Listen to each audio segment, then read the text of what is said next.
Everybody set?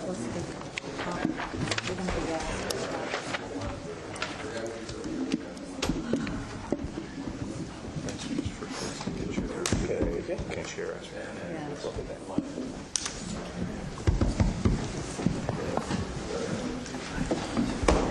Did you talk to the lady from Valley?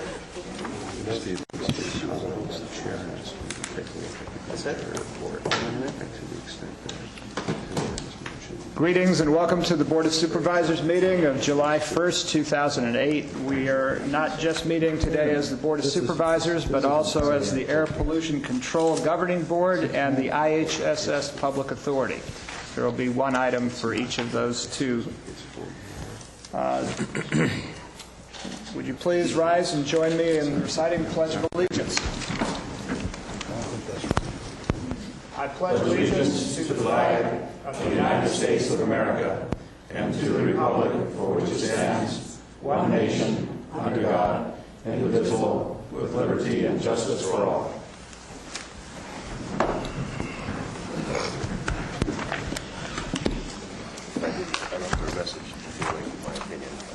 We'll start with the consent agenda. There is one item that has been removed at the request of the CAO, so item 12 will be removed from consent and in order to review with council, and we'll come back at a date to be named later. Wait a minute, which item are we talking about? Item 12 is the discussion and possible action regarding a resolution on public access studio.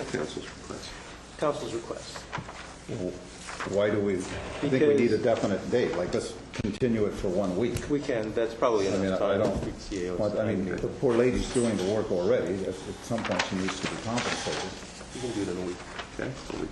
Okay, then I'd move for a 1 week continuance. Second. Okay, there's a motion and a second. Those in favor? Aye. Opposed? Passes on a 5-0-1. That'll come back in a week, Ed. So, get with Ed, David, if you have issues, and make sure the paperwork's right. Tom, he already has. All right.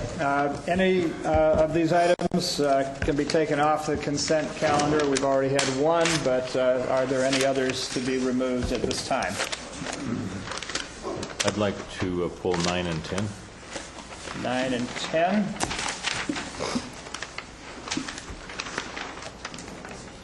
Any others? Any member of the audience, staff? All right, do I hear a motion on the balance? So moved. Second. There's a motion and a second. Those in favor? Aye. Aye. Opposed? Aye. Passes on a 5-0.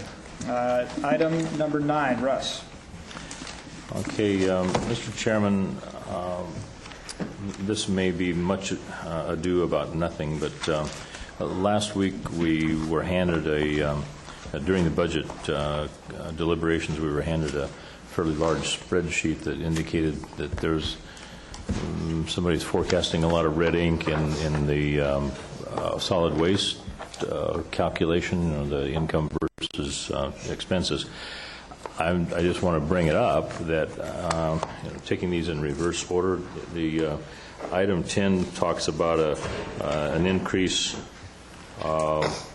with Gamby that, according to my calculation, would result in costs going up about 56 cents per parcel in the county, the costs going up with no accompanying revenue. Item 9 talks about just reaffirming the $150 price per parcel in the county for solid waste disposal, and I just want to give you my concerns that we can't. If it's true that we're forecasting a deficiency fairly shortly, don't let the costs continue to go up with no corresponding increase in revenues. And I'd like to hear an explanation about, or just a confirmation that people are looking at that over there. Leslie Daniel, Public Works. Allow me to take them in order with item 9 first. Item 9 is just the renewal of the opportunity to charge that parcel fee. That's something we're required to do on an annual basis to maintain that funding source. So the purpose of number 9 is simply to continue the funding source as it stands. Item number 10 is an increase for Gamby Disposal. They maintain the transfer stations and do the hauling from the transfer stations to the disposal site. Last year, the board approved a resolution that allowed them to come back for annual increases at 75% of CPI. We felt that that was a more moderate way to address future increases than what had been allowed historically within the contract, which was to come back every 2 years without any particular formula in place. What the waste hauling industry as a whole is facing is a great deal of challenge with the fuel costs. So as we all are dealing with fuel costs, but their businesses are basically transportation businesses, and so it's hitting them particularly hard. So that is the issue that we're dealing with when we are coming forward with an increase. It's already put forth by the board that this is allowed under a formula to be reaffirmed by the board every year, and the company itself is facing increased fuel costs that are significant. Okay, I don't have a moment's problem with the fact that their costs are increasing and we should compensate them accordingly. What I'm wanting to communicate is that as those costs go up, if our revenues stay static, we're going to be hurting faster than that presentation showed us last week. So I would have looked with favor of having you come forward with this increase for Gamby, and then simultaneously take the parcel charge from $150 a year to $150.50 per year, and then but we wouldn't be going $24,000 in the hole. Thank you. I failed to address your entire question, which was how are we going to be addressing the fund shortfalls? And that's actually a very big topic, and as Mike requested in the budget hearing, we need a study session on that. We're not capable of bringing before you an increase in the parcel fee because that is subject to Prop 218. So that's either going to have to go through a hearing and or a full vote in order to look at the parcel fee. Therefore, we are not looking solely at the parcel fee as the only option we wish to present to the board to address the fund's issues. So we are putting together a package of options, both short-term and long-term, and that's what we wish to bring before the board for consideration at a study session. Okay. There's a great deal of information to assimilate and decisions to make on that regard. Leslie, do you have an idea of when you might be ready for a study session to present those options? We're looking at August for a study session. Shall we set a date now? Let's set a date. Mr. CAO, do you have a preferred date in August? Let's see if that's scheduled.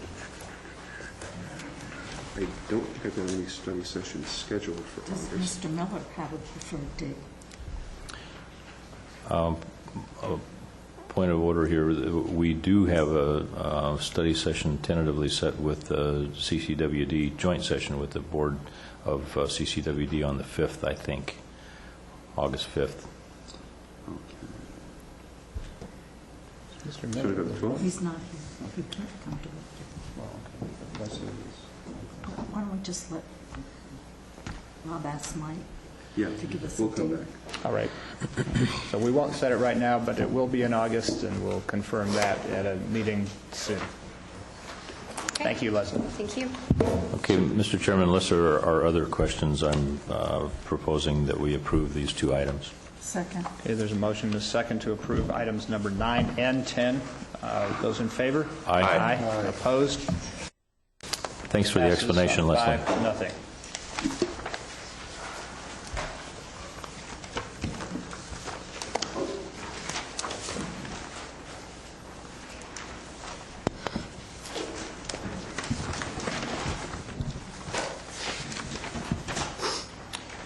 We'll now move to public comments. These are items that are meant to be for things not on the agenda. We'll ask the people limit their comments to 5 minutes per person and 15 minutes per topic. Is there anybody who wishes to step forward? Mr. Segala. Yes, I'm Al Segala. I'm president of the Calaveras County Taxpayer Association, and we're going to read a letter to you and also give you a letter concerning the Trinitas project. Dear Supervisors, the Calaveras County Taxpayer Association urges the county to quickly complete the Trinitas review process, which has been delayed too long. CCTA has completed a review of the objections to the project and inspected the site. We have also reviewed letters of project support by neighbors of the development.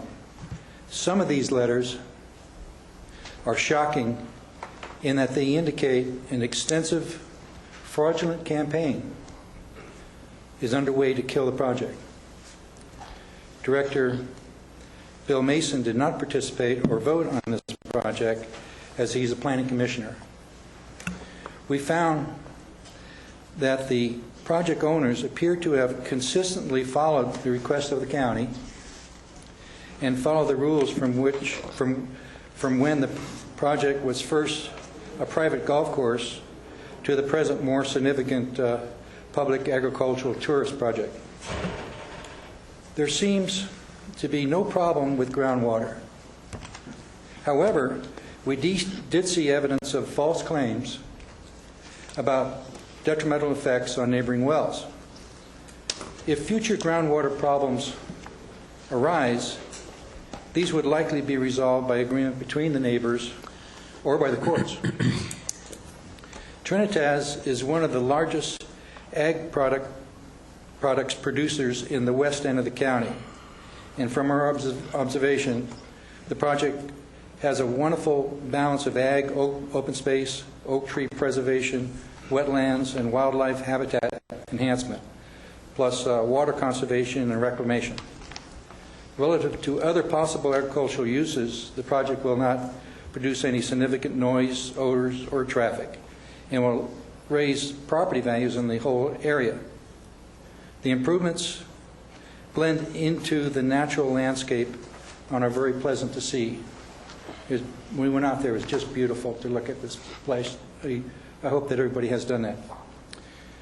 We found that significant improvement is proposed to Hospital Road as part of the project at a cost of $350,000, plus is $150,000 of road impact fees that would be coming to the county.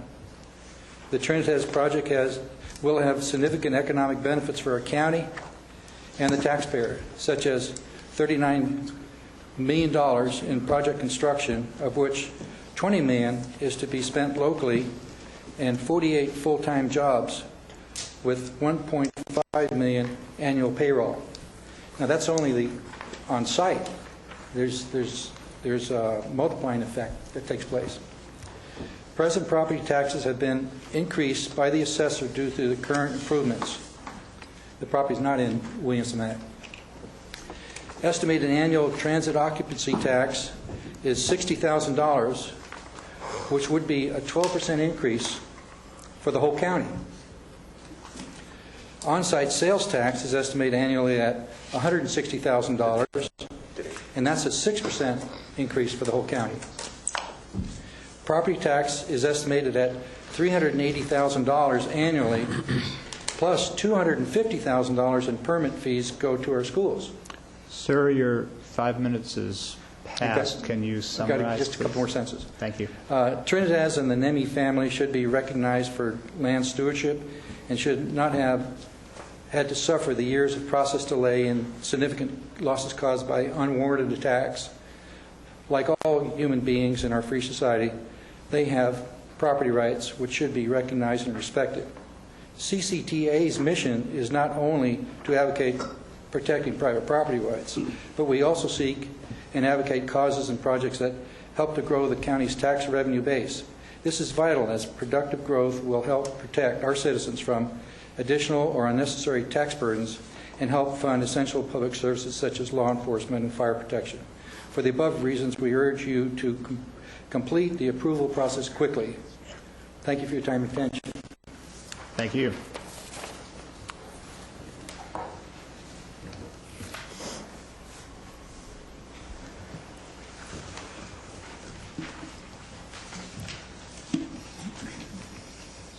Article by Dana.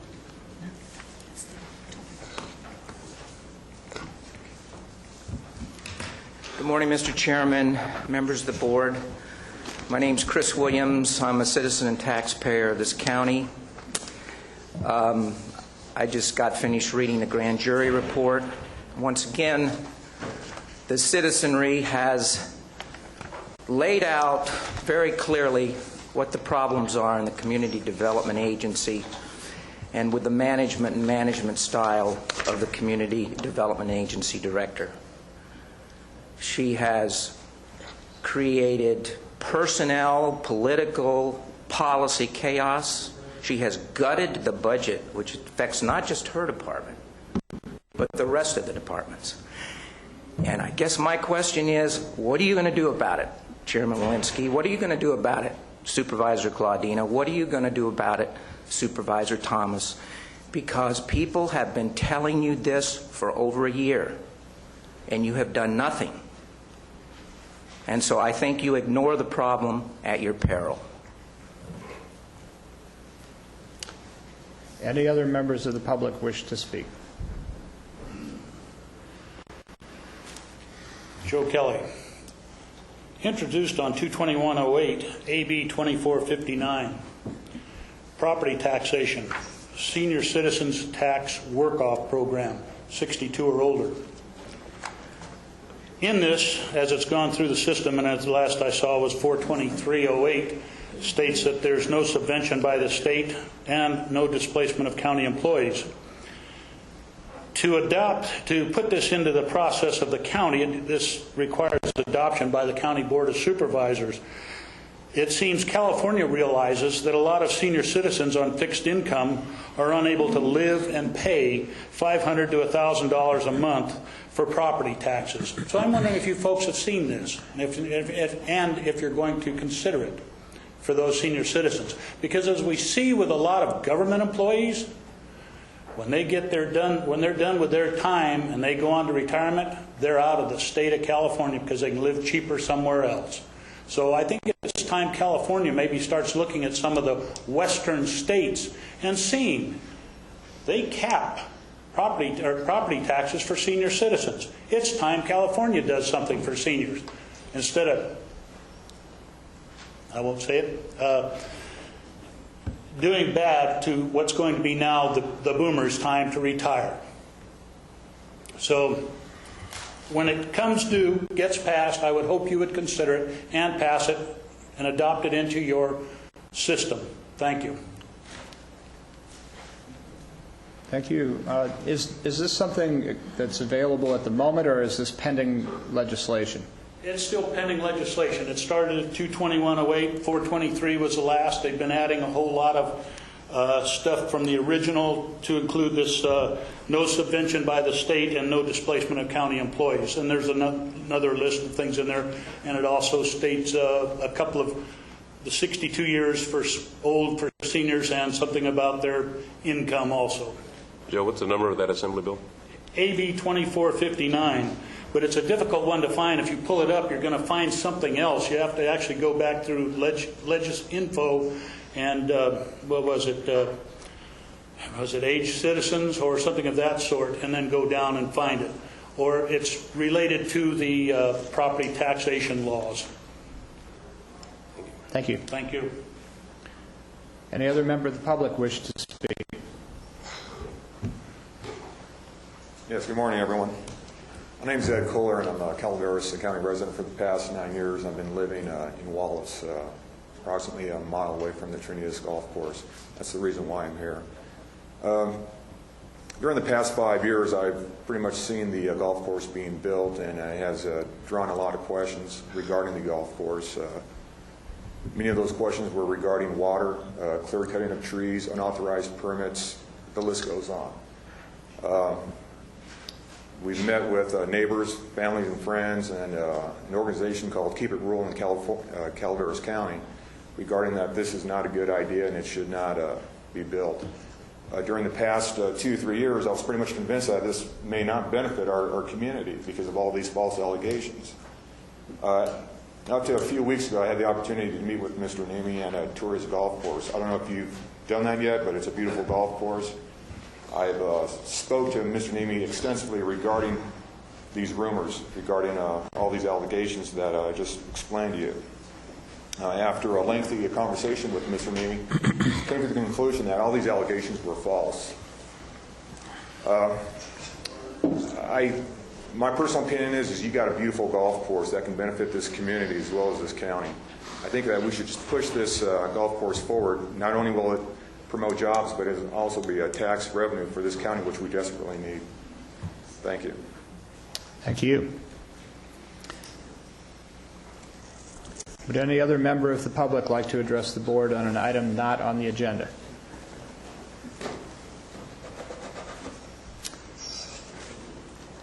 Hearing none, we'll move to item number 17, discussion and possible action regarding a minute order appointing an applicant to complete an unexpired term on the Murphy's Sanitary District Board. Mr. Chair, I would recommend and move that Pat Davies be appointed to the position. Second. There's a motion and a second. Any discussion? Those in favor? Aye. Aye. Opposed? Motion passes on 5-0 vote.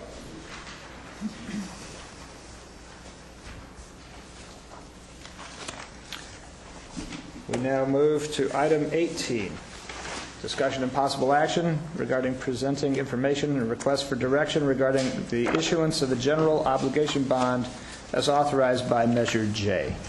This would be Shirley Ryan. Good morning, and if the board would allow us a few minutes to set up the projector, we would appreciate that. Recess. What? Take a recess. Yes, I'm sorry. I was scrambling my papers here. Yes, we'll take a recess. Thank you. Let's make that 5 minutes. Okay, we'll reconvene at 9:30. Thanks, Bill. I don't hear a thing when I'm reading.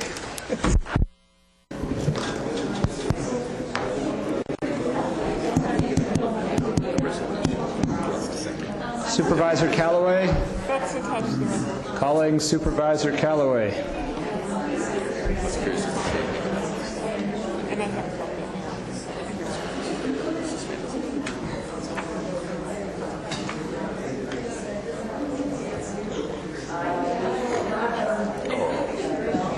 He's not going to leave, is he? Oh.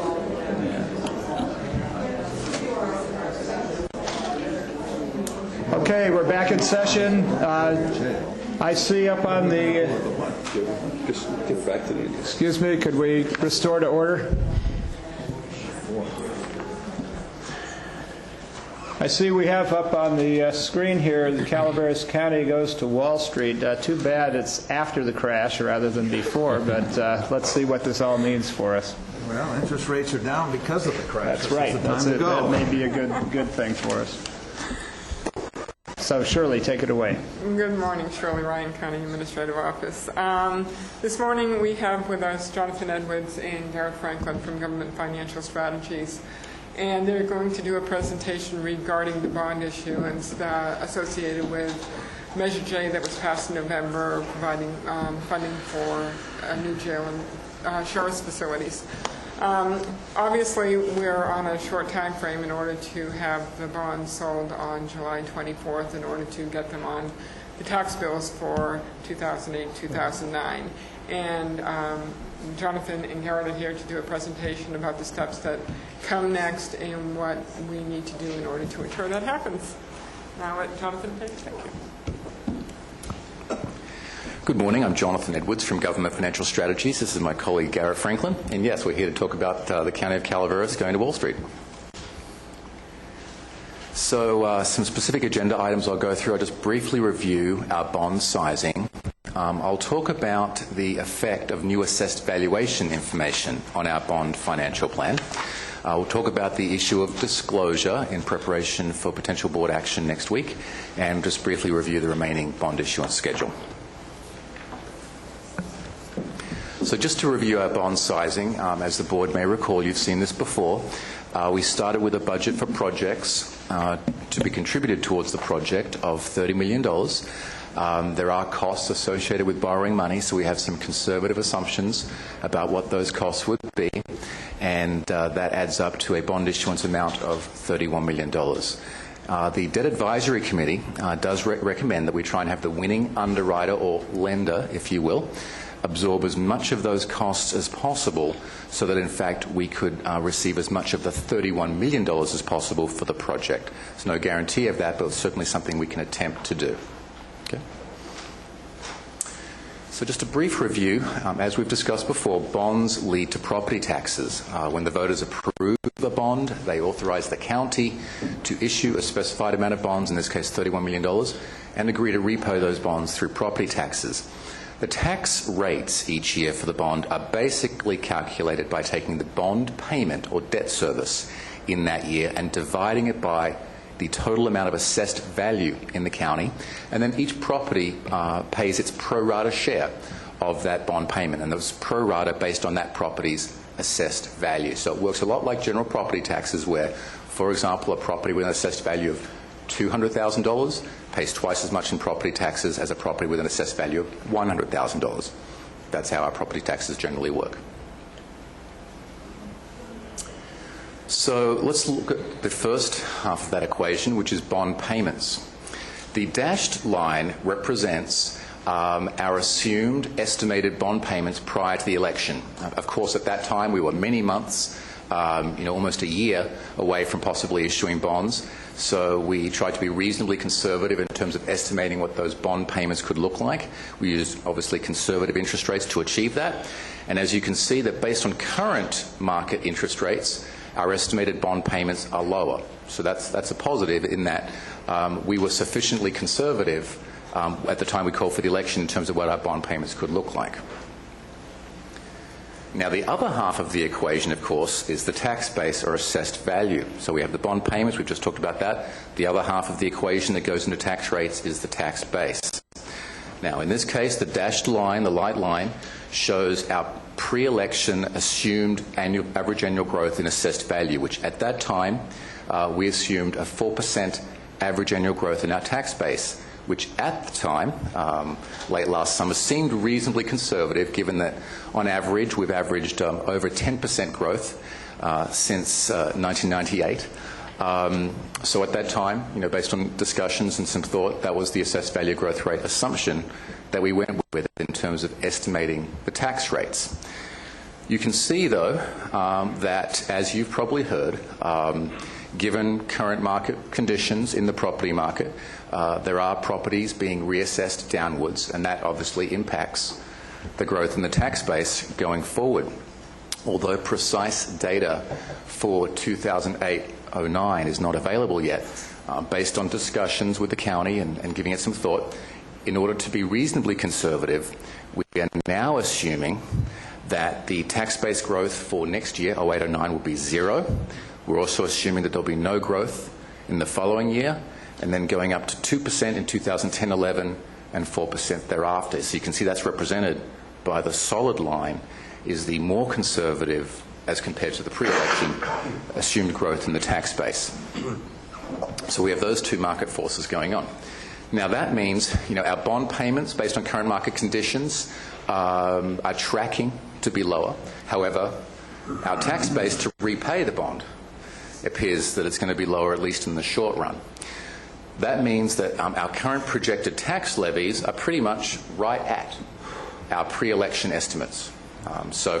If we sold the bonds today, we would be tracking right at the pre-election estimates. The issue is that we're not scheduled to sell the bonds for a few weeks, and as you know, interest rates can change.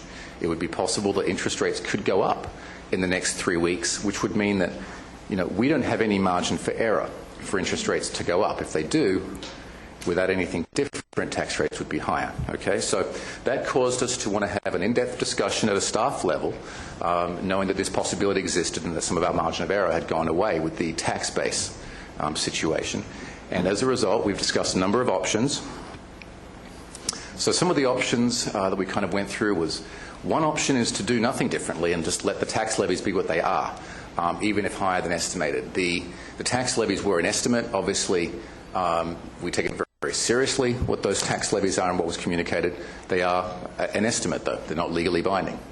Another option was to issue only as much of the bonds as would result in the projected taxes being no more than estimated prior to the election. In other words, if you're taking out a loan, you can always borrow less money. That will lead to lower payments, and that could lead to taxes being the same as pre-election.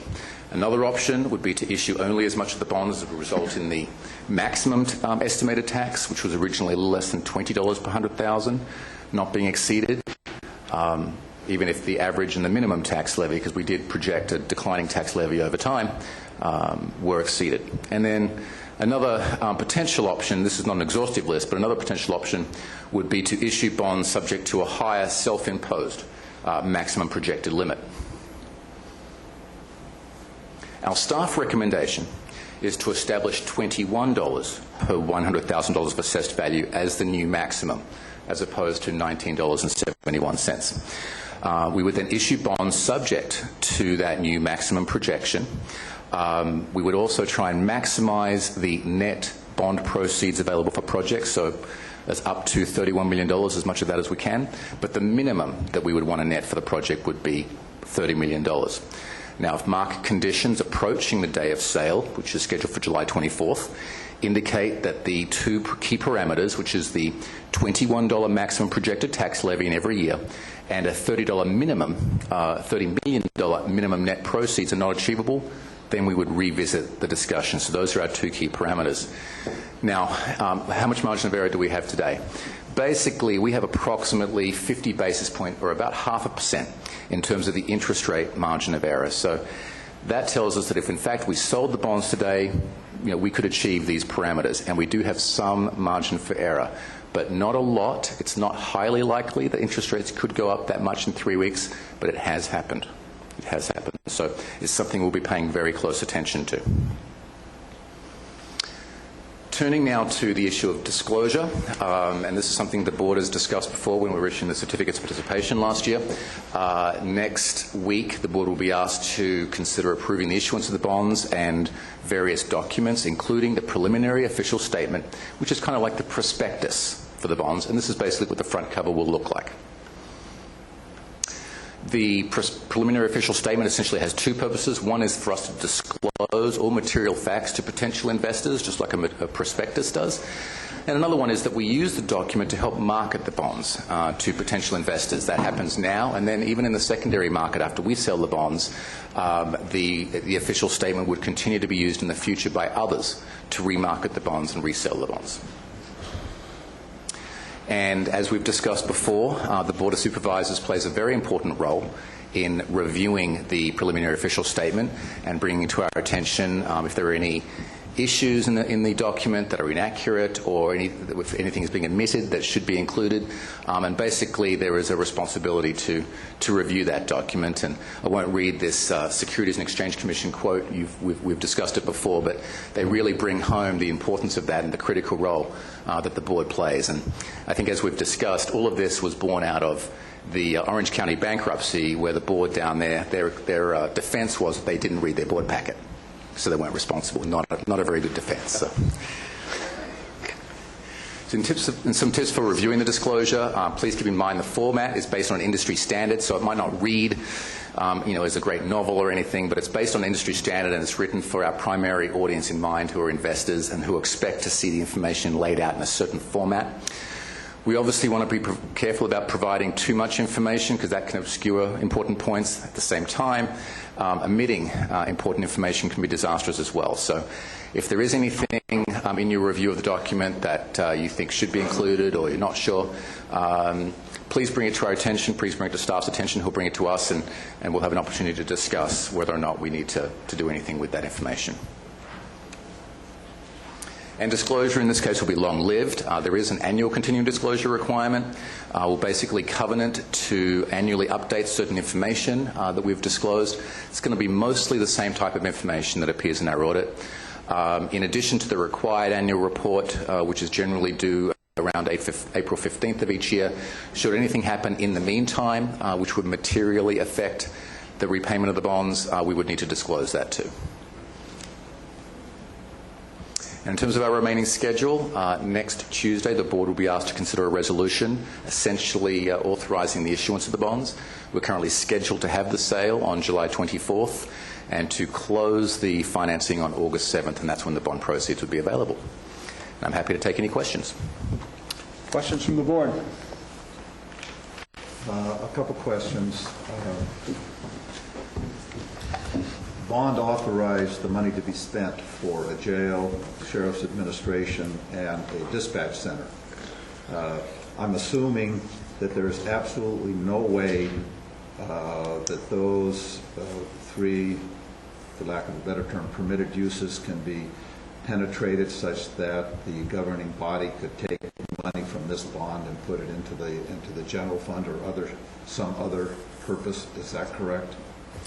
Well, the bond money can only be spent in accordance with what was authorised in the resolution. I need to relook at that. Those projects you mentioned are certainly what was mentioned. This money certainly can't go into the general fund.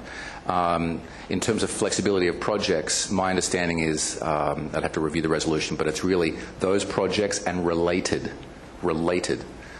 projects to specifically sheriff, jail, and those types of projects.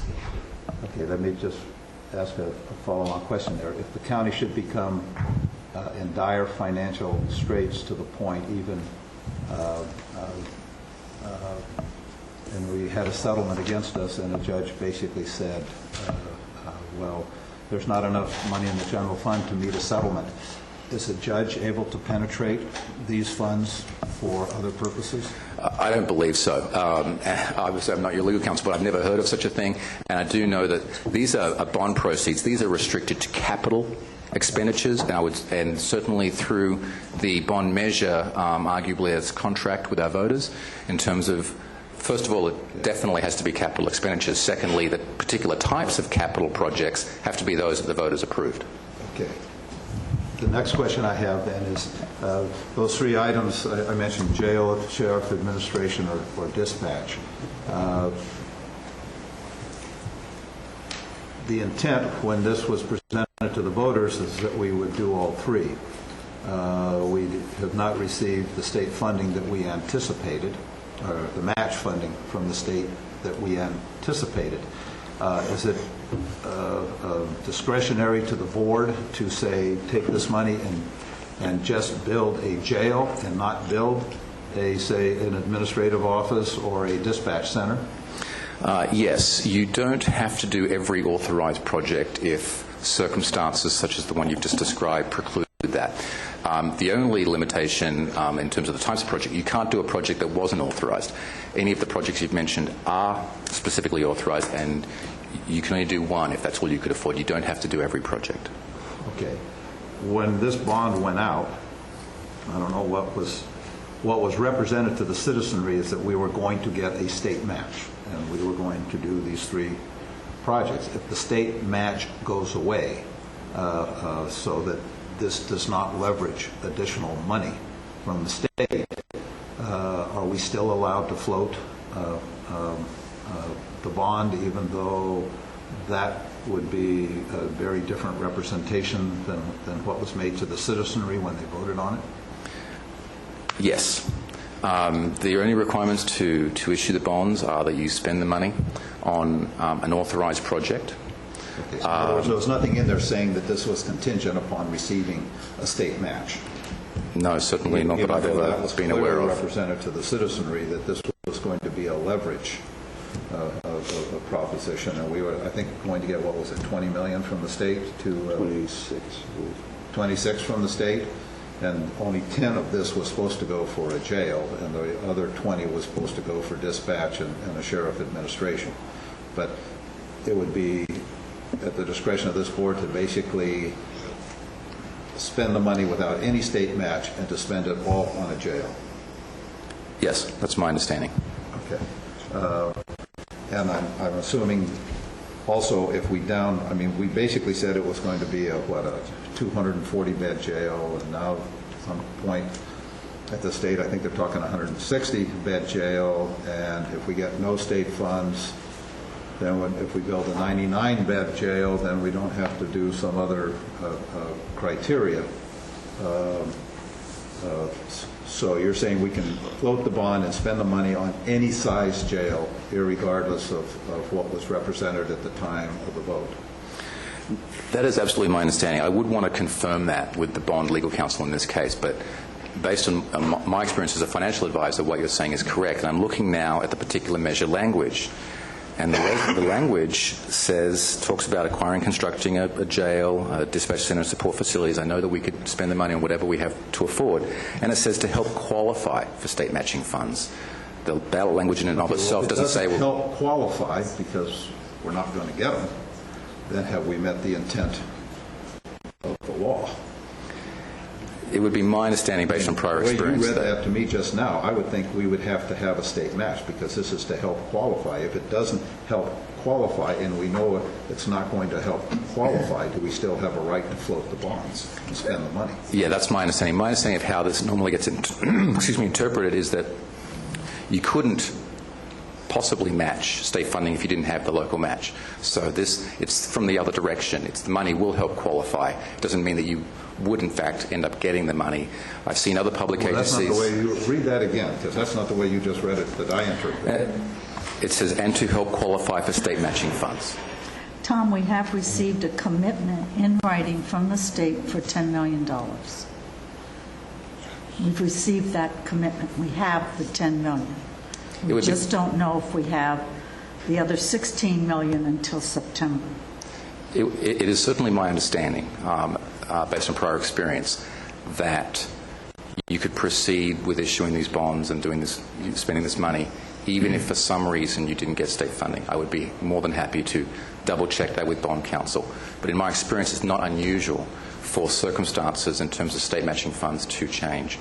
On any number of different types of projects, school districts see that all the time. Thank you. Other questions from the board? Any comments? All right. Actually, I had one myself. Similar to questions Tom was asking, but on a different topic. The difference between $19 and some change in 21 was another thing that we implied, certainly, in the election. And I'm wondering the same issue. Maybe bond counsel could review that as well. But I want to keep faith with the voters of the county. I want to make sure that what we do is consistent with what they thought they were doing in their vote. And when we say we're looking to cap it at one figure, and regardless of our legal ability to do something different, I just want to make sure that we're certainly legal but also legit. So do you have any comments about that? How do we so quickly after an election change the liabilities for the taxpayers? Well, it's certainly what the tax rate statement said was talking about these numbers as an estimate, and I want to pull it out, but it would be standard for a document like that to say that these are not promises, these are projections based on certain variables. I think ultimately it's a policy question for the board. We will do whatever you would like. There is a staff recommendation. I think, hopefully, I've explained that if we do stick with the current limits, we can issue some bonds. I don't think we can issue, based on current market conditions, we may not be able to issue the full amount. And we've talked about options to that. So I think you have the ability. It was an estimate, but obviously, I understand. I think it's a policy question. Well, we have 3 weeks. Given a conservative estimate as to the direction of the bond market and your best guesses, what would you recommend if we were to stay within the $19? What level of financing could we release bonds for? It will depend on, it's a great question, it's an obvious question. It will depend on what the interest rates are in 3 weeks, because it's just like when you're going for a home mortgage. You know how much you could afford to pay per month. How much of a house can you afford to buy? Well, the X factor there is your interest rate. And so today you might be able to say, I can afford a house of X dollars based on this payment. 3 weeks later, all of a sudden you can afford less or more. Let's say it was stable and it was in today's circumstance. Would we be able to? Based on current market conditions, what I was showing up there was that we can pretty much issue the entire amount of bonds. The entire amount, even at pretty this, much. Okay. That's pretty close to that. And so if this is sort of direction that we could receive would be establishing another minimum in terms of bond amount, establishing another maximum. But yes, those are the as a member of staff, those are sort of direction issues that we would need. We can run the numbers and issue the bonds in a number of different ways. All right, and you're looking for that answer today? Does not have to be today. Ideally, next week would be fine. All right. I think we should ruminate on this till then and see what the bond market does. Well, I'll just give an ending comment. Excuse me. I was going to ask whether there were any comments from the public on this before we move it back to the board.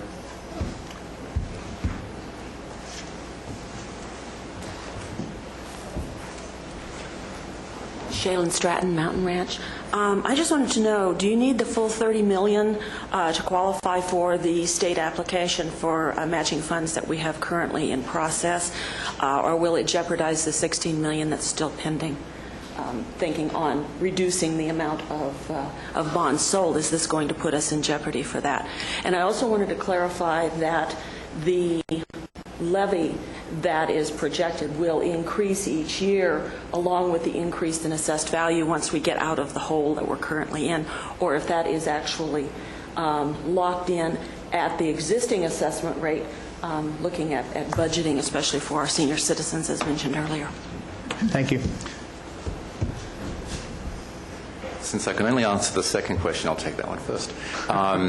Which is the levy is it's a rate, so it is a levy per $100,000 of assessed value. So as the assessed value of a property increased for whatever reason, the total dollars paid would obviously increase. I'm not privy to our state grant particulars, so I'm not quite sure how that works. Okay, I believe Marita might have some information on the first part of the question. Marita?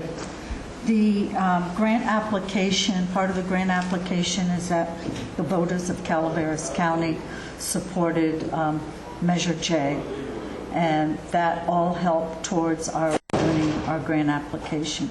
The decision's already been made by the state. We have received $10 million out of our requested $26 million.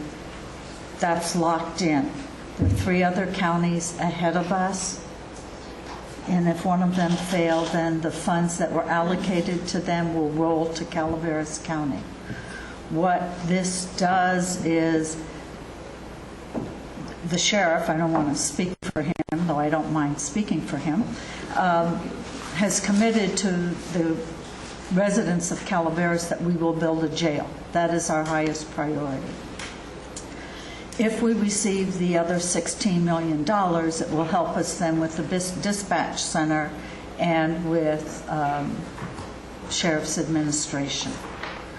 And so whether it's contingent, it's done. It's over. We made our presentation to the state, and having the bond, having the residents of Calaveras support Measure J helped us in our grant application, even getting the $10 million. Okay, I think that on the first part of the question, there was one maybe as yet unanswered piece, which is the question of whether, if we're not able to let out $30 million worth of bonds, would that change in any way their consideration for the remaining, and might it have an impact on That's the not original. up to the state. That's up to the Board of Supervisors and the sheriff. What I was particularly getting at is because this is to be matching funds, if do we have a certain match that if we don't have that $30 million, we won't be, in other words, the match would either have to come out of general fund or No. we'd have to say we don't want No. a certain amount of money in order to receive the full funding. No. It was, I mean, whether we did 10 million or 30 million, the fact that the residents of Calaveras, and that helped us with the package, our grant application for the 240 beds. And this is how we were going to pay for it.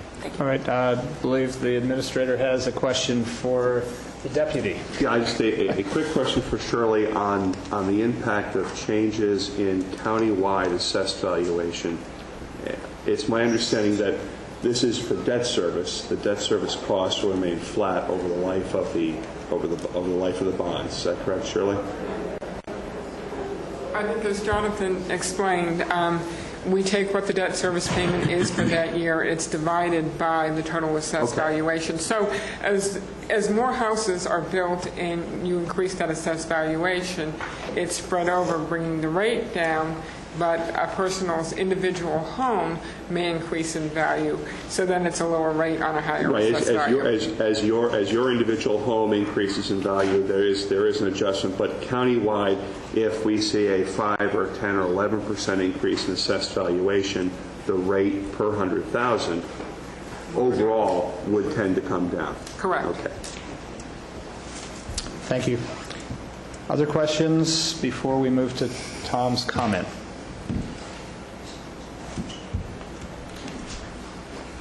Joe Kelly. I'm glad to see such optimism, considering your failure to fully disclose the ramifications of Measure J. Thank you, Supervisor Tryon. You brought good points up. This was given in Measure J, even in the writings, the one page that was put out to the people. What nonsense. You're doing something that's going to cost the people considerable monies. You have no, unless you can guarantee that that other $20 million plus is going to come through. Right now you can't, because the judge, it's coming back to the judge. This whole process is in a stall mode. November 14th or 17th, the lawsuits are coming back for the judge. That's J. Clark Kelso's and the other parts. Reentry program is in a stall. And you folks are telling us everything is great? I don't think so. I think you're putting the cart way before the horse. And as a taxpayer, I certainly resent it. And I think you folks should, from now on, or even any time, come with full disclosure. The good, the bad, the ugly. So that the people can understand what the hell they're voting on. I want to bring another point to fact here. You had a citizens committee for Measure J. I don't know how many of you folks backed it. But you know that organization, the last time I checked with the elections department, has not filed a campaign finance statement. When I talked to the clerk of that committee, oh, we didn't know we had to do that. There's a lot of stuff that stinks in this Measure J. And I want to know, are you folks going to be responsible when it comes down and really hits the people hard, because you're changing horses in midstream and going to a smaller project instead of what was projectedly promised?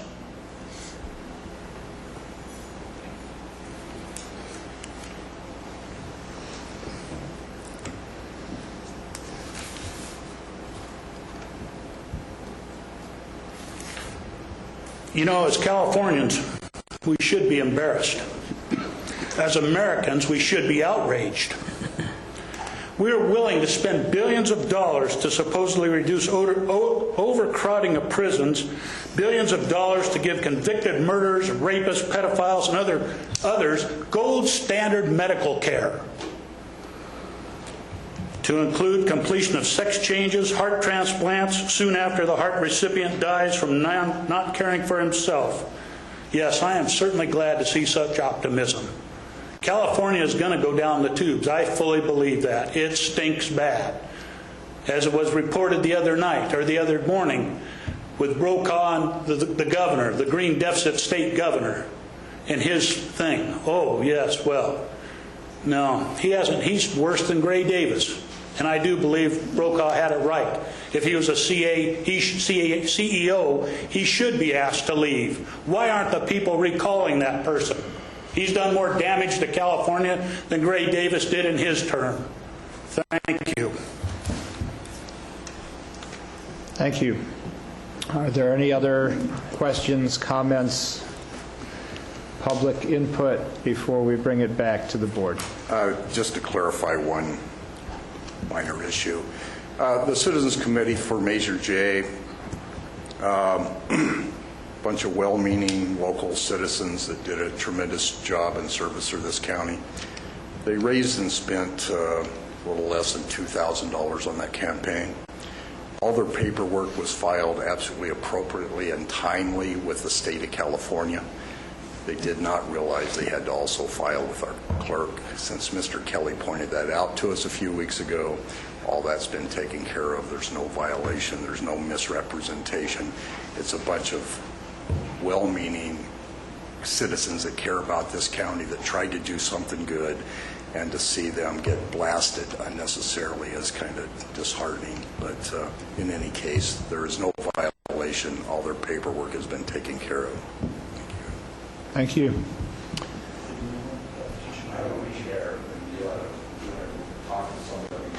All right, I'd ask the colloquy to desist, please. We'll move it back to the board. Supervisor Tryon, you had a comment to make.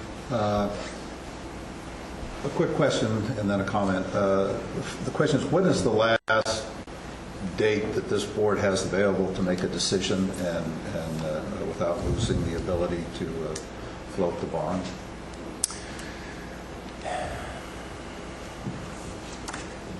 I think the 15th. I think the 15th of July. So otherwise, 2 weeks. we'd have to go out to another vote? Well, no.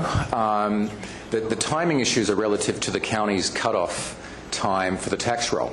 So the timing issues I'm talking about now is if you want to issue the bond this year. Because if we don't meet certain time requirements, we can't get on the tax roll, which means we can't issue the bond this year. We could issue it next year, possibly a little bit earlier than this time, but we'd have to wait. If we don't act by the 15th, we would need to wait a year. The ability to float the bond does not go away. Basically, yes. That's right. The ability, your authorization does not have an expiration date. Oh, really? It's just indefinite? Well, there's always been kind of a mystery there, but there's no defined expiration date. I've heard of public agencies issuing bonds 15 years after they were first authorized. So I wouldn't say it goes on forever, but it doesn't have a defined expiration date. You can wait till next year. The environmentalists would be happy. It's in perpetuity. I guess my comment is, I'm concerned because I think we're really changing what was represented to the electorate when the bond was floated as to what's happening with the money. And I'll just speak for myself here, obviously, but I'd have a very hard time going above the 1970 or whatever it is. I mean, that was the repayment schedule. I mean, to go back to the citizens and say we just arbitrarily altered the repayment schedule, to me would be pretty, I don't know, I just have a hard time thinking that's acting in good faith. And I'll just say for myself, I am very concerned about the amount of changes that we're talking today as opposed to what was anticipated in discussions with the citizenry when the bond was voted on. So that completes my comment. Are there other comments from the board? Yes. As someone who's been very involved in this, and I'm the board represented on debt advisory, we have one opportunity to go for funding for the jail. I mean, there's going to be another board here in 40 years, or 45, that's going to be doing the exact same thing we're doing now. The issue regarding what Supervisor Tryon said is not wanting to go above 19. If the board chooses not to go above 19, then we reduce the amount that we go out for. So for the $2 difference, which would be how much are you willing to cut back? I think we short-sight ourselves on the long term if we don't go for the maximum amount that we can, which is the $30 million. We must vote for the future. We cannot vote for today based on $2. And I think the Debt Advisory Committee, the Sheriff's Office, is very cognizant of what our implied direction was to the electorate when we went out for Measure J. And I strongly support that we go out for the maximum amount of the bond. We know we're in a tough position right now. I think going from $19 to $21 per assessed $100,000 valuation is not the type of thing that should break where the direction is of the board. I think the commitment is to build the jail. If we have to downsize the jail because of the state funding, then that's what we will do. If we have to keep the sheriff's facilities in its existing location or some trailer, then that's what we will do. The priority is the jail. The priority is a jail to meet the growth of Calaveras County for the next 40 years. And $2 should not make a difference in that. I strongly encourage the board this week to think about it, that we need to maximize the bond and move forward. And Mr. Kelly, I will tell you, your angry comments, I don't care if you're angry, but you don't need to yell in this boardroom. Thank you. The judge's decisions have nothing to do, the early release program, with this, what Calaveras County is proposing. So if you would like to comment on the judge's decision in November, then you can come at open session and discuss that. Thank you. Thank you, Supervisor Callaway. Supervisor Thomas. Well, I've been just doing a little doodling here with the arithmetic, and the difference between $19.75 and $21 it isn't $2, it's $1.25.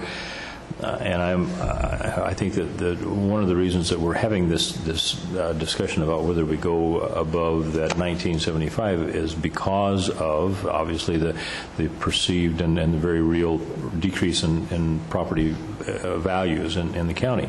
So, Mr. Chairman, I'd like to point out to you that let's take a theoretical $300,000 house.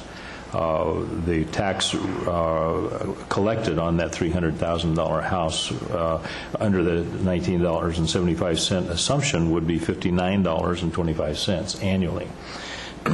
If you take that same house and you assume that it because of market circumstances, it has decreased in value by 5%, so we're paying the tax at $21 per 100,000 on the valuation, the decreased valuation at $285,000. Just that would result in almost the same amount of money. That $21 at the rate per thousand would result in a $59.85. So it's within pennies of the same amount of money on the devalued home. I think that if we were increasing the amount of money that would come out of folks' fixed incomes, that would be a valid or a greater concern to me. I would be inclined to go along with Maria that we should go for the highest amount of money that we can get on this through this mechanism, and whether we get 10 $10 million from the state or $26 million from the state, we have to build a jail. We committed to the voters that we would build a jail, and I'm going to try as best I can to make that happen. Thank you. Supervisor Claudino, do you have anything to add? Excuse me. Very little, really. But personally, I don't believe that when the voters went to the polls to vote on Measure J, the people that I've talked to, a considerable number of people, they just knew they were voting on whether we want to pay for a new jail or not. I didn't talk to one person that was concerned about, is it $19.75 or is it $19.95 or is it $19.20?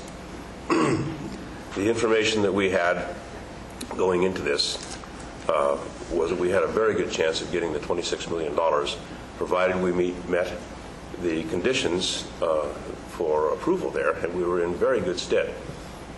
I think that whole process was somehow hijacked by the, what was it, the Corrections Standards Board. And Shadow, put it where it belongs. Yeah, it's like an inside job.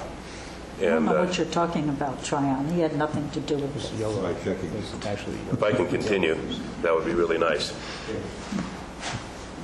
So I sum that up. I really believe that the people of this county want to build a new jail. We also need the supporting facilities for the 911 dispatch and for the Sheriff's Administration, and we had a very good chance of getting that according to what we were told initially. Things change as time goes along, and that goes for just about everything. So at this point, I believe that we still have a chance to get this $26 million, although those chances are diminishing. We will get the $10 million.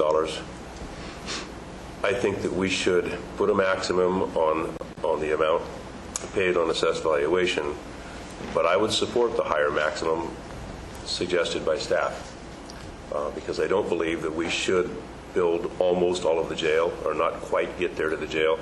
This county needs a new jail, and I believe that the people in this county that voted to have a new jail, and I don't think they're going to worry about another $1.20. Well, that's my feelings on the matter. Thank you, Bill. As for me, I'm going to watch the bond market for the next week and hope that we don't actually have to make that choice and don't want to argue it in the abstract. I'd like to have as close a date to our decision-making time to figure out exactly where the parameters of this lay. So I'll hold my opinion until the 8th. One more thing, Steve, if you don't mind. Bill. I just want to make sure I understood what was discussed about the rate. Should the tax roll increase, and we see another increase in building in this county, a new assessed valuation, it is also possible that this rate may drop as time goes on. Is that correct? Correct. So, The numbers presented to you today are based on a projected assessed valuation growth, which we've made more conservative, as I discussed, 0 and 0 and then 2 and 4. Right.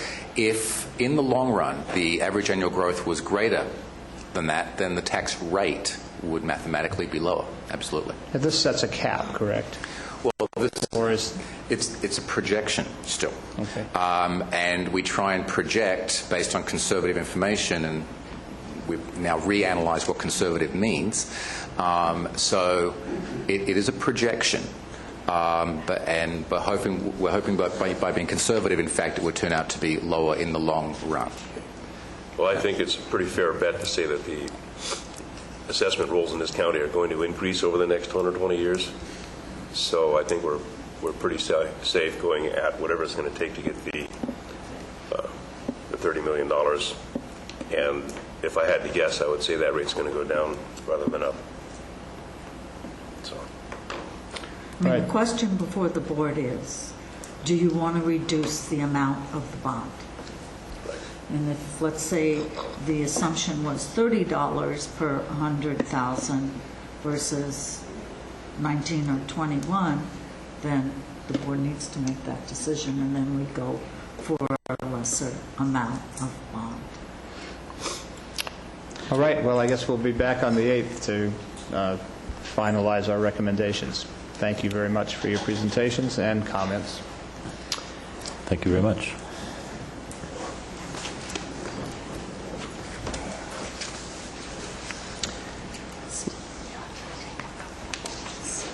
Okay, we'll take a recess of 3 minutes to take the equipment down. Okay, well, we're back in session. Item before us now is item 19, discussion and possible action regarding 3 resolutions adopting fiscal year 2008-2009 preliminary budget. Auditor Controller is up for this one. Good morning, Linda Churches. This is the final step, house cleaning, to get the proposed budget completed. As you can tell, we complied with all of the statutes and holding the public hearings, the announcements, the tabulation, so we're totally balanced and ready to adopt the budget. Any questions? Anyone want to revisit last week? No way. Not me. Okay. Oh, I get the chair told. By the way, it was. I wanted to welcome. I neglected to do this at the beginning of the meeting, but I'll do it under this agenda item. It seemed. Well, I wanted to welcome Marita Callaway back after her 2-week absence, and wanted to mention that it seemed like sacrilege to have a budget hearing without her, but. Back here to vote on it today. Well, we got done in record time as well. All right, so we have 3 resolutions before us. What's your wishes, Board? I'm shocked that Marita doesn't have a lot of questions. Oh, I've already taken care of them. Right, you apparently didn't see the emails. Are you ready Mr. Chair, for I would move the 3 resolutions adopting the fiscal year 2008-2009 preliminary budget.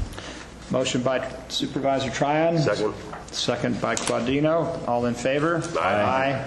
Opposed? Passes on a 5-0 vote. Almost anticlimactic after all of that.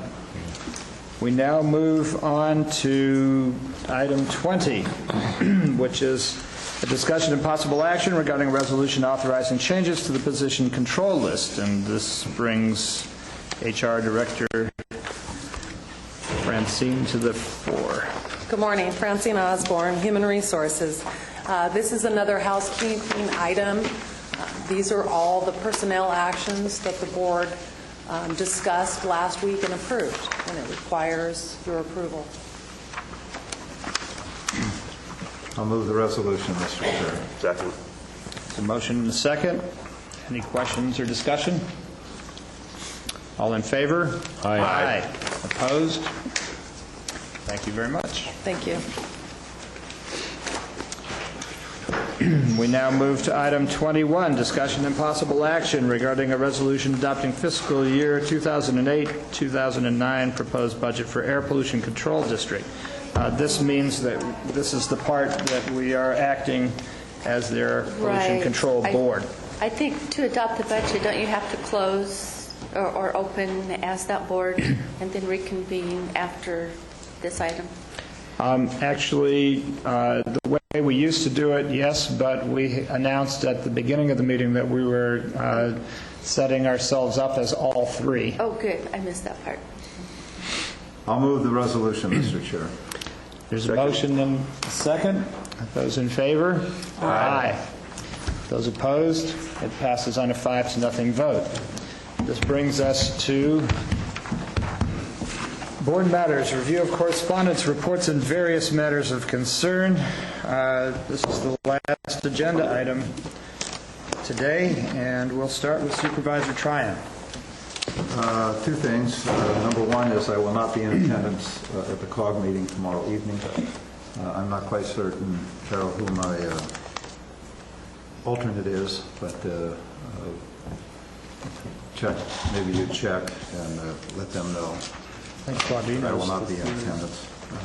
Secondly, I would like to have the board schedule a closed session to discuss the performance evaluation of the community development director with possible action.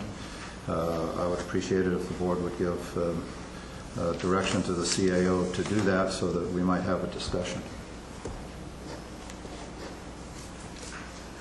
That's fine. Do you want to hold the board on that? Yes, please.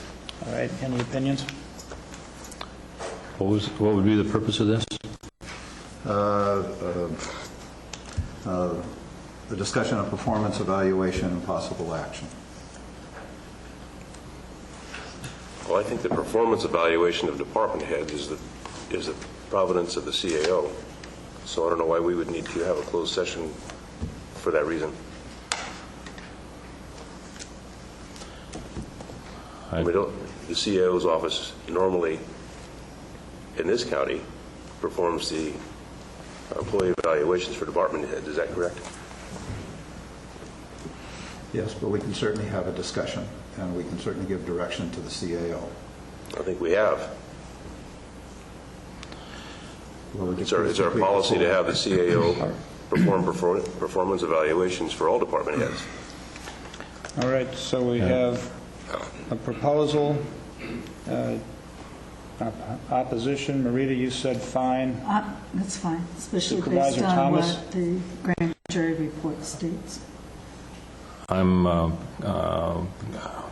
confident that our CAO can take care of this. As for me, I do believe that there are things in the grand jury report that are actually raise a number of issues of law, and it's not a question of evaluation. It's partly a question of a wide range of events and behaviors, board as well as staff. I would ask the county council whether we can construct a closed session that might review all the matters of potential litigation that arise from the grand jury report.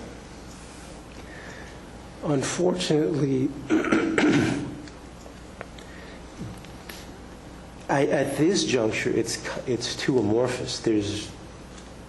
It's just a report. There's no ensuing threat of litigation. There's no claim of litigation. So I don't see a basis for going into closed session based on anticipated litigation. I don't think there's any basis for anticipated litigation. I mean, think again, there's a basis on performance evaluation and possible action.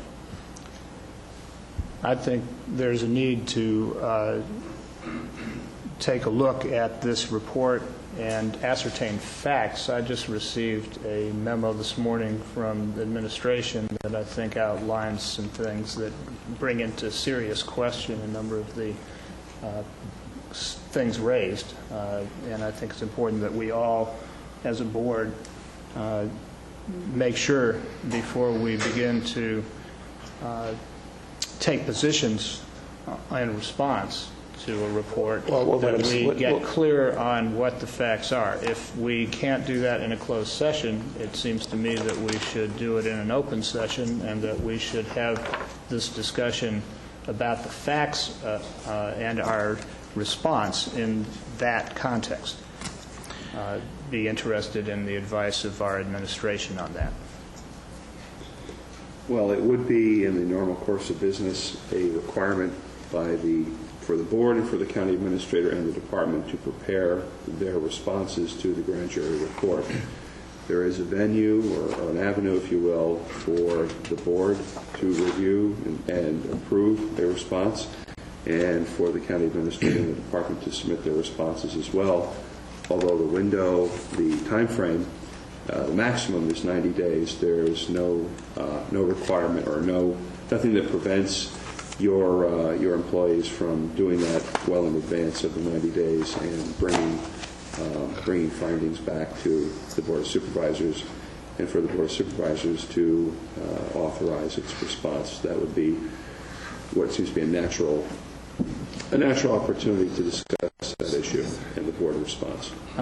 Do you have a time estimate that you feel would be needed to accomplish this response? It seems to me that most of the things in here are matters of public record, and that we should be able to acquire, for those things that aren't, they're a matter of personnel transaction, and that we could compile that rather quickly from existing records. Well, I think the 8th would be pushing it, and I'll be out of town on the 15th. So they'll take us to the 22nd if you wanted to have me present for that. How does the board feel about that as a date for discussing our response? It could include any other issues that Supervisor Tryon would like to raise and issues that other board members. I'd also like to have a closed session on a performance evaluation and a discussion with the CAO concerning such. We've just polled, and it's 2-2, and I'm suggesting, and I will also reject that as I believe it's the CAO's.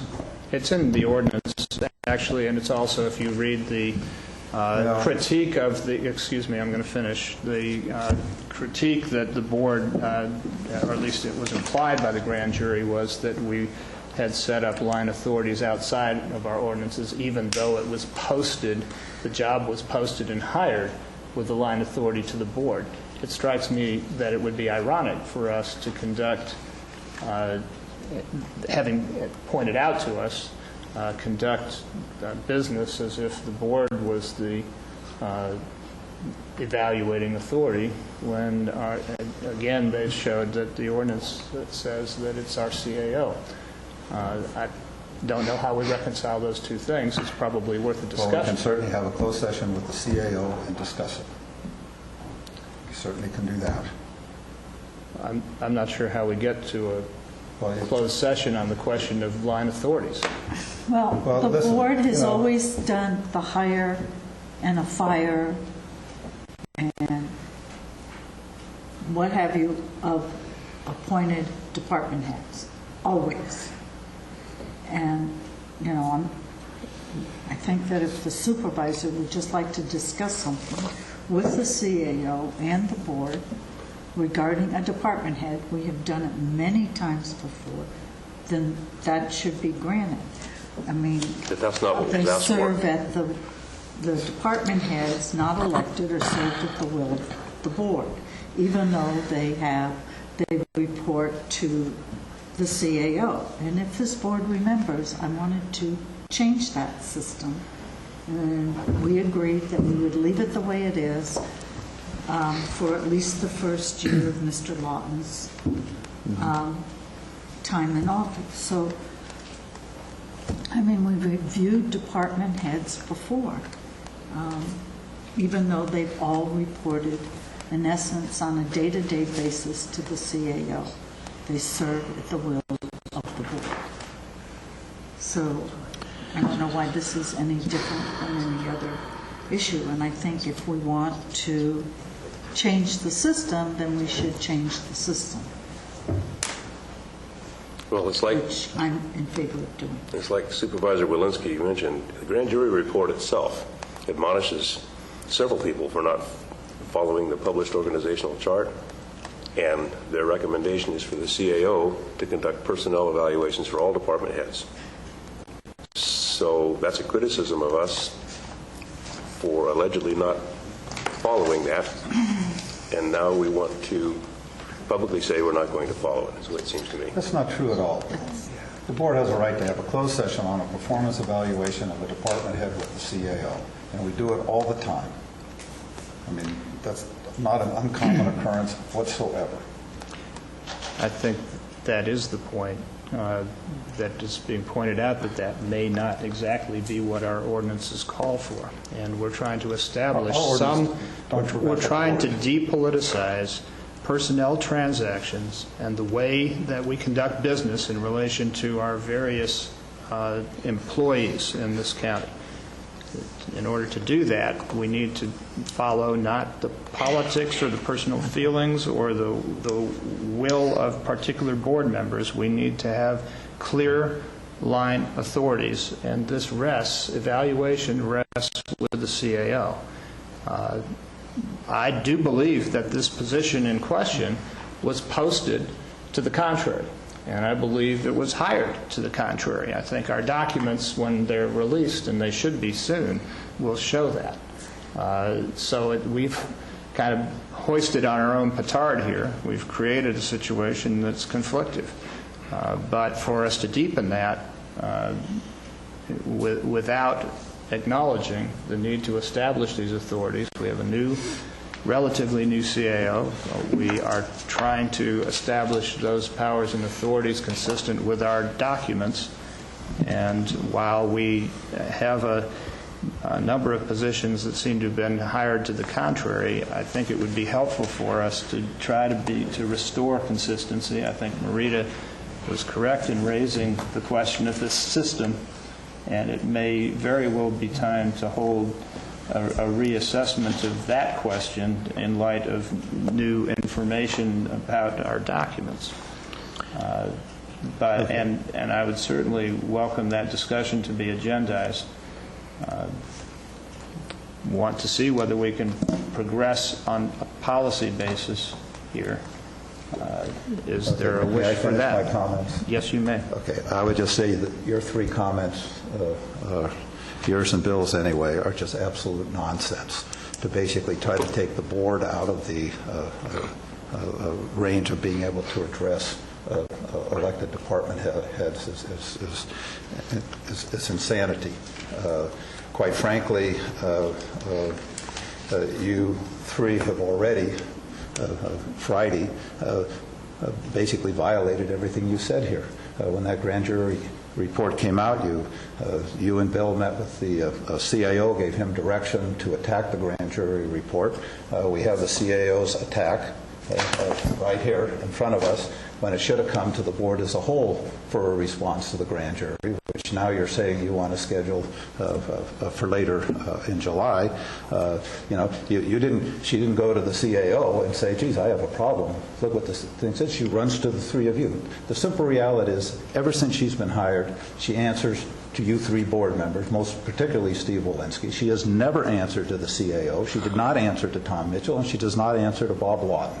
And you guys are just blatantly lying when you want to put forward that somehow we have this format and you have a dam and this sort of thing. I mean, it is absolutely not true. And quite frankly, I think it was just a flagrant violation of the Brown Act for you guys to go in and give direction to the CAO to attack the grand jury report, have a written, when I walk in this morning, I get handed a written report that's an attack on the grand jury. Quite frankly, I think the grand jury report grossly understated of the problems in the department, and it certainly didn't state at all, which it should have stated, is the contributing of the contributions that Supervisor Walensky, Claudino, and Thomas have made to the debacle we have and the debacle we're trying to address. And for you guys to basically stand up and say there's some chain of command to the CAO is just absolute nonsense. Thank you. Tom, you have railed about this chain of command.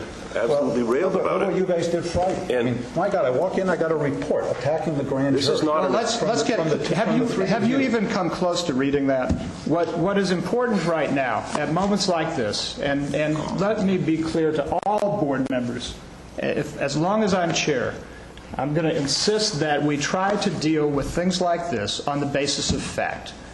Now, Supervisor Claudino and I did ask the CAO to bring forth what is in the public record relating to the questions that came up by the grand jury.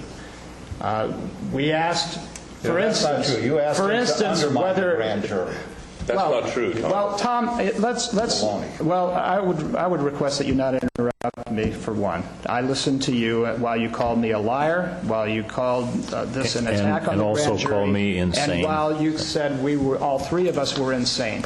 There are 3 new board members in the last 4 years on this board. And what we have seen in the way of manipulation of especially relating to planning directors, our former director of public works, the kind of transactions that happen and develop a level of fear and retaliation if you get in somebody's bad graces is something that affects public policy and the formulation of it. There are good and bad performers, but the way that this board has handled these things has not been, I think, very effective and not been very policy-based. But when you start calling names to your fellow board members, when you go to public meetings and when you go to your own campaign events and debates and denounce other board members while you're at the same time trying to manipulate a grand jury, and yes, there's plenty of news coming out of that, to certain ends and certain timing, then you have some things to answer for as well. It seems to me that we ought to call this board together and begin to create policies that keep us from doing personnel transactions through a politicized and manipulative backdoor scene. Now, you think that's happening on the part of the board majority, and and me personally, I feel that you've gone way outside the norms on a number of occasions during the last several months on this, even reporting out erroneously closed board discussions on this. Well, you'll have to look at your own tapes. They're on tape. So the public record and the things that people are willing in the private record in personnel should be very informative as to what exactly happened in relation to the things brought up by the grand jury. And it is my desire as the board chair to make sure that information that is simply there in the record be conveyed to the public so that the manipulations and the distortions that happen when these things get politicized can be laid to rest. I know that there's completely different takes on what's been going on and what ails us, but I can certainly tell you that the problems in planning in this county, as evidenced by the kinds of documents and studies and reviews that were made by boards well before I arrived, show that we had a lot of problems before any of the three people just described as insane or liars came onto this board. And it seems to me that it would be important, if we really to be honest with one another, that we come together and agree that we do have problems and that we ought to be working on them rather than turning this into a debauch and a series of personal accusations. The behaviors of all of us need to be consistent with the Brown Act, which, by the way, wasn't violated on the Friday that two of us came to discuss the question of what was in the record and what kinds. You read the responses. It's not an attack on the grand jury. It's responsive to it. And when people try to set up something that is such a dramatic set of erroneous accusations, I think that the facts should be brought forward. It's not a question of taking a position. There are many other things that aren't in here that are policy questions that this board is going to have to sit down and make decisions about what our response is going to be. But some things are actually driven by facts, and it would be important, I think, at this time that we return ourselves to a modicum of civility. I'm not accusing anybody of insanity. We can have differences without that kind of rhetoric. And I'm not accusing anybody of lying. I'm saying that we have our differences and that we ought to find ways of settling them based on facts that can be brought forward. The rest of it is policy, and we should conduct ourselves with a modicum of dignity when we have those discussions. That's all I have to say. Anybody else want to weigh in? Yes. Tom, you were looking in my direction and using my name specifically and saying that I had participated in a violation of the Brown Act. I want you to understand full well that I wasn't even in Calaveras County on Friday. I picked up my board or the grand jury report on Saturday morning. Karen Varney came down here and opened up so that I could get it. So I would admonish you to not include me in your comments, allegations. Steve and Bill had met with the CAO.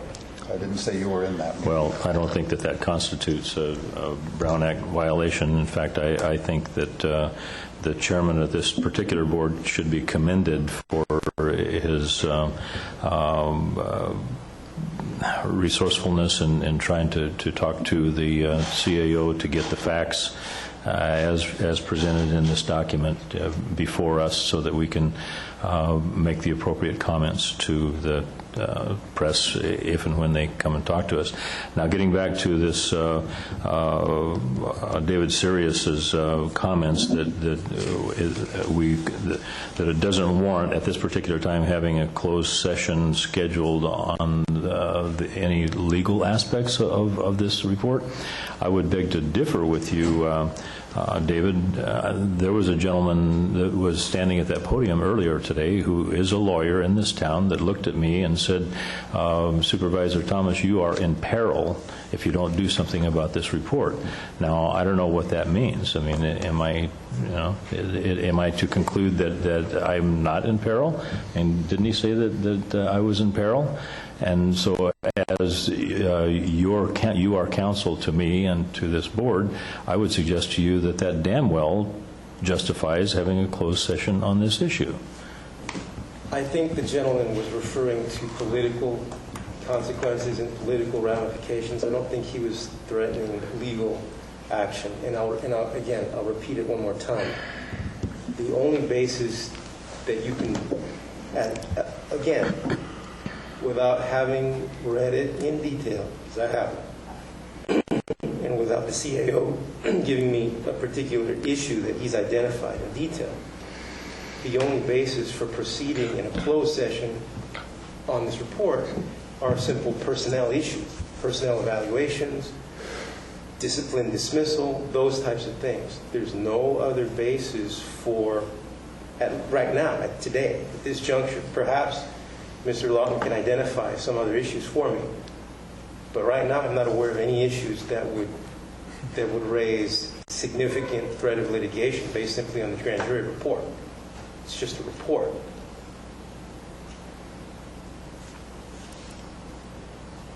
So I can sleep well tonight knowing that I'm not in peril of a lawsuit. Is that correct? Legally, you're not in peril.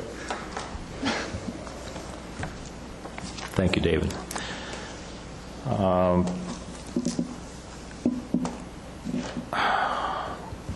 Mr. Chairman, you've admonished us to keep our comments in a civil vein, but I really think that it's maybe a little bit overdue.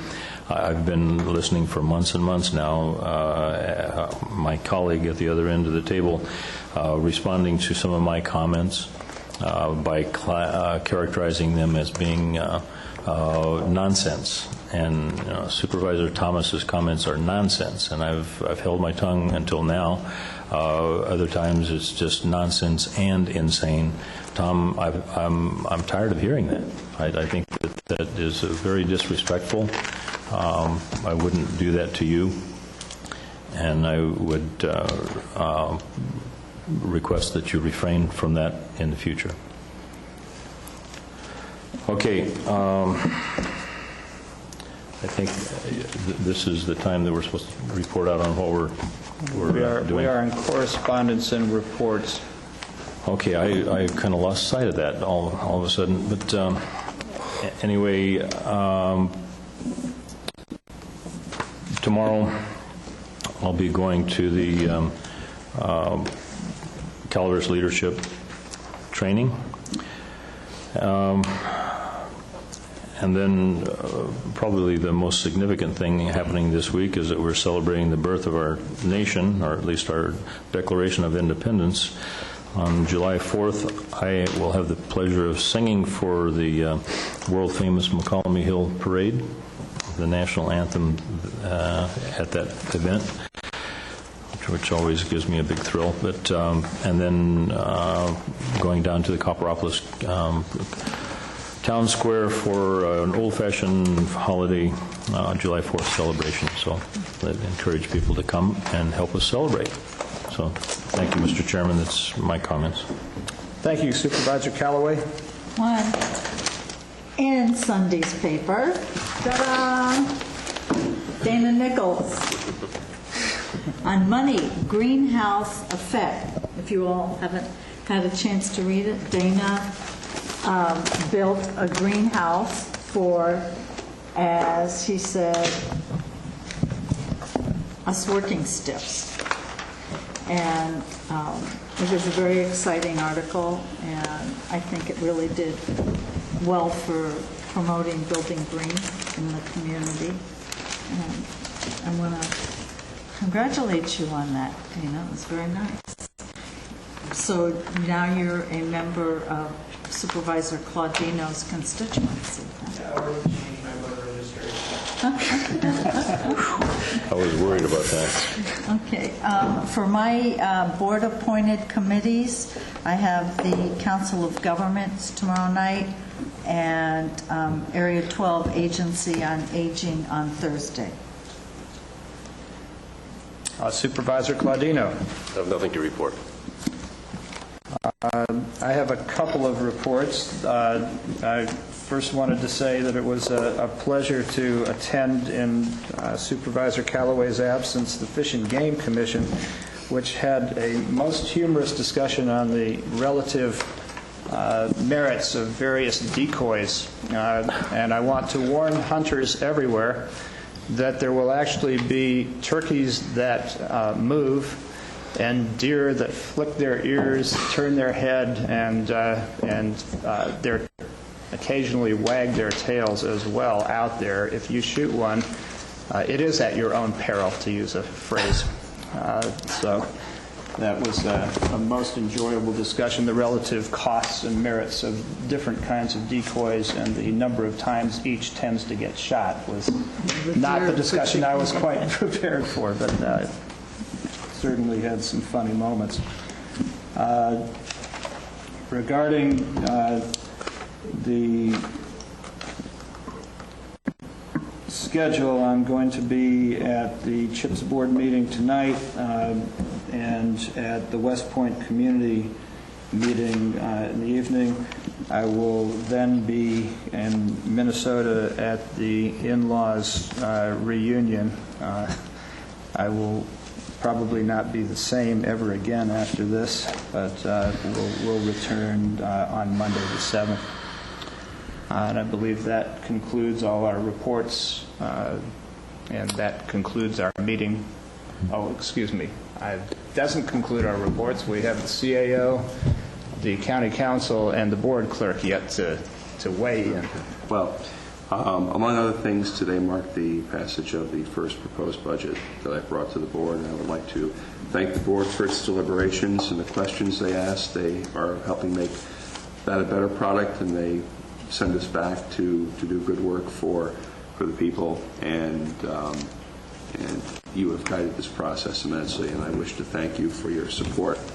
I'd also like to thank the department heads, both elected and appointed, who participated in the preparation of this budget, and their staffs at all levels who had tremendous input.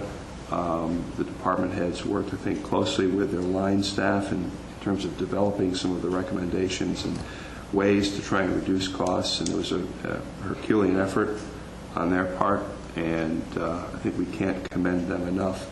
The people who do the work are the ones who are best equipped to tell us how to do that work and the most efficient and effective way to do it, and we have done our best to listen.